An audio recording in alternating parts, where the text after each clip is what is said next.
بازاڕی کڕین و فرۆشتنی مڵک لە هەرێمی کوردستان چەند مانگێکە لەو پەڕی سستیدایە.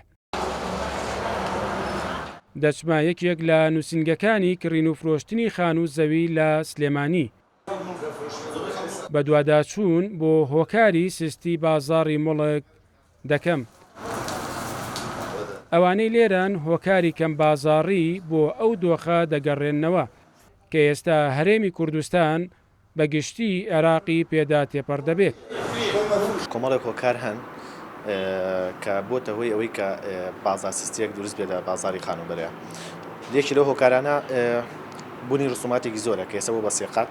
کۆمەڵێک هۆکاری تر هەیە ئەو ڕێنەکەوتنەی کە لایەنەکانی خوار و یعنی ئەوانەی عێراق ڕێناکەون کاری ڕاستەخۆی خستە کوردستان. هۆکاری تر هەیە بۆ نمونە ئێستا بازاری عەرزیش وەستاوە، ئەویش بە حکمەوەی کە مواد گران بووە.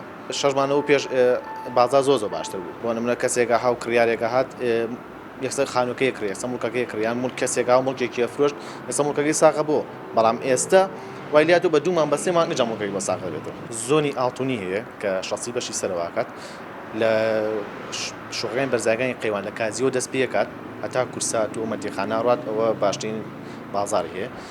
خۆ دەزانی بازاری خوار و شەخسی خواریشەوە بە چاو بازاری شەخسی سەروە تەمان کەسترە. سستی بازاڕی کڕین و فرۆشتنی مڵک بە تەواوی کاریگەری لەسەر بازاڕی مڵک دروست کردووە. ئەم فرۆشیارە دەڵێت چەند مانگێکە بە نیازی فرۆشتنی مڵکەکەیەتی، بەڵام کەس لێی ناپرسێت. 4 مانگ 5 مانگە بێ ئەم مڵکەم داناوە و کارەکە شیەگەڕێتەوە بۆ دۆخی ناوخۆ با بڵین، دۆخی هەرێم و بەرزبوونەوەی با بڵین شتومەک هەر لە ناوخۆی هەرێم و با بڵین کێشە و ناخۆیەکان و هەروانە شتێکی کەنیانی تاسە نەفرۆشاوە. لە پارێزگای سلێمانی زیاتر لە 11,000 نووسینگەی کڕین و فرۆشتنی خان و مڵک هەیە. خاوەنی نووسینگەکان دەڵێن ئەگەر ئەم دۆخە بەم شێوەی ئێستا بەردەوام بێت لە ئایندەیەکی نزیکدا کاریگەری تەواوی لەسەر بازاڕی ئەوان دەبێت. مەریوان عەبدوڵڵا، کورسات نیوز، سلێمانی.